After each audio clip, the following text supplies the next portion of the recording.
Yo, ciao Kevinian, selamat datang di project yang ke-10 dari Cangkir Kopi. Dan di project kali ini aku mau membahas tentang buruh. Dan oleh karena itu, tema kali ini aku kasih judul peranan hukum dalam menjamin kesejahteraan buruh. Dan apa aja yang akan jadi subtopik di tema kali ini, itu ada beberapa hal yang ingin aku bahas. Yang pertama adalah apa itu buruh, menyangkut hak, definisi dan juga kewajibannya, definisi hak dan juga kewajibannya maksudku. Kemudian yang kedua, subtopik yang kedua yaitu adalah undang-undang tentang ketenagakerjaan. Kemudian yang ketiga adalah skema pemberian upah yang sesuai dengan peraturan perundang-undangan. Kemudian yang keempat adalah peranan negara dalam melindungi para buruh. Kemudian yang kelima adalah BPJS ketenagakerjaan. Ini kaitannya dengan dengan yang poin ini tadi, subtopik yang ini tadi. Kemudian yang keenam atau yang terakhir itu adalah pusaka sakti perusahaan bernama kontrak kerja. Dan langsung saja kita ke chapter yang pertama atau subtopik yang pertama.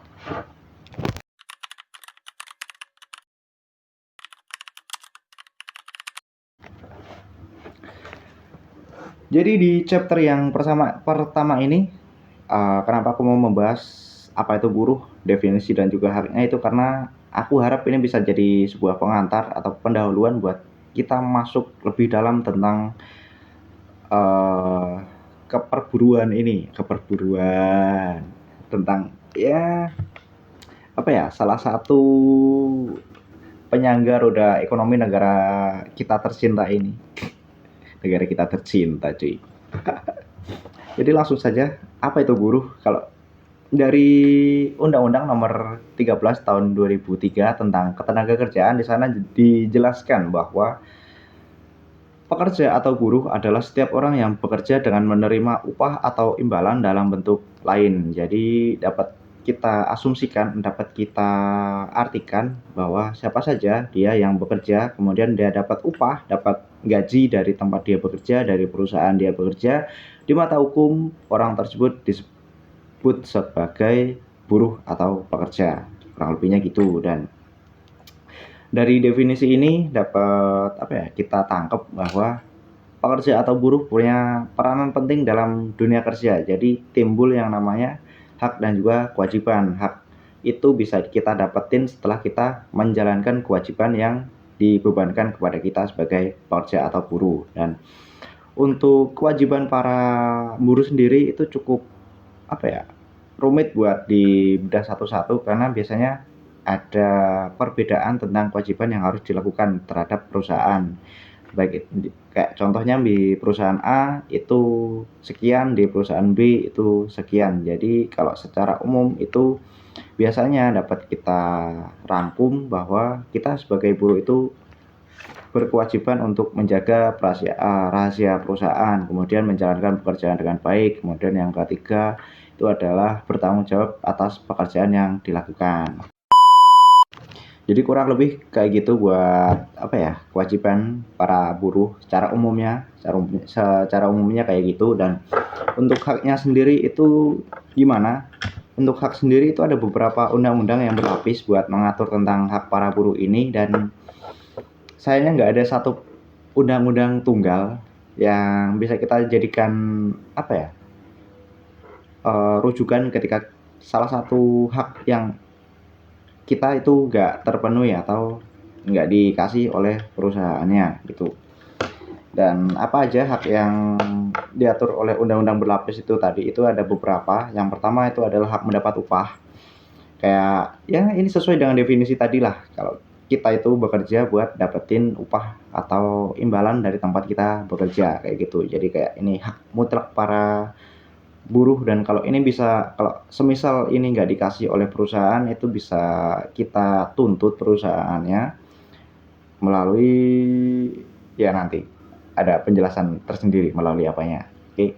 Kemudian yang kedua yaitu hak mendapat perlakuan yang sama. Ini maksudnya gimana? Jadi kita para pekerja atau buruh itu berhak untuk dapetin perlakuan yang adil dan tidak ada diskriminasi berdasar gender, kemudian agama, suku, ras, budaya, atau bahkan dari pandangan politik. Itu kita nggak boleh dapat diskriminasi kayak gitu dari tempat kita bekerja. Dan yang ketiga yaitu hak keselamatan dan kesehatan kerja. Ini maksudnya gimana? Ini maksudnya itu kita kerja buat apa ya?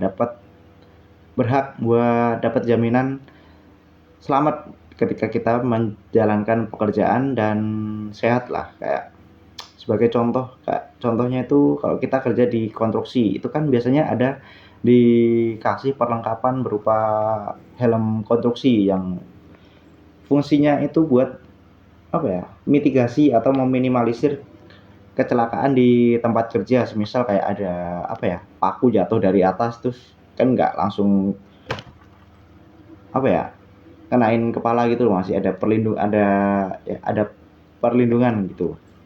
Tuh salah maksud dari hak mendapat keselamatan dan kesehatan kerja itu.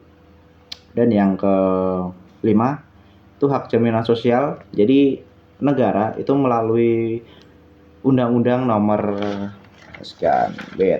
nomor 24 tahun 2011 itu menjelaskan bahwa kita para pekerja itu berhak untuk mendapat jaminan, bukan berhak sih, ini lebih tentang undang-undang yang mengatur tentang BPJS Ketenagakerjaan, dan ini akan aku bahas tersendiri di subtopik yang kelima. Jadi tunggu aja gimana penjelasan tentang BPJS, tentang hak tentang jaminan sosial ini. Dan yang berikutnya, kemudian hak yang berikutnya yaitu hak cuti dan istirahat. Jadi kita para buruh ini berhak untuk mendapat jatah cuti, dan sepengetahuanku itu kayak kita itu setahun dijamin atau berhak untuk mendapat jatah cuti itu sekitar 10 sampai 12 hari dalam setahun ya. Dan ya kalau di tempat kerja kalian apa itu namanya nggak bisa ngajuin cuti, laporin aja cuy. Provok malah. Kemudian hak yang berikutnya itu hak mendapat pesangon. Dan hak mendapat pesangon ini biasanya bisa kita dapetin atau bisa kita klaim itu ketika masa kerja kita itu sudah berakhir ya, entah itu pensiun atau durasi kontrak kerja kita udah di akhir atau enggak diperpanjang oleh perusahaan lagi. Itu biasanya kita bisa ngeklaim tentang pesangon ini. Kemudian yang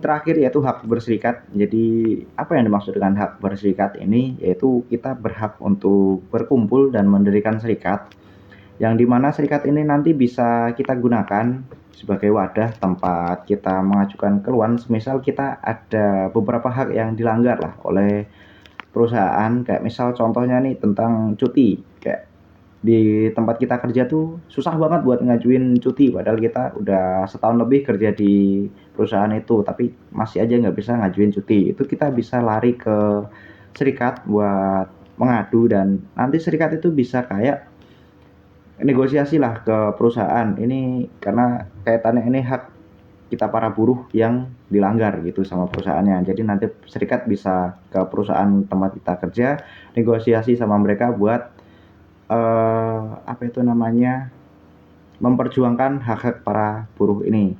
Kemudian nanti kalau misalnya nih perusahaan masih kolot, nggak mau ini gini, hak cuti itu nggak ada gini, itu kita bisa lari ke pengadilan dengan serikat ini bisa memberi bantuan hukum dan juga mendampingi kita para buruh, sehingga tuntutan kita itu sebagai buruh bisa lebih punya apa itu namanya, daya tekan. Jadi kita nggak sendirian di dalam persidangan gitu, sehingga probability buat hak kita tercapai atau hak kita terpenuhi itu semakin tinggi di pengadilan kayak gitu.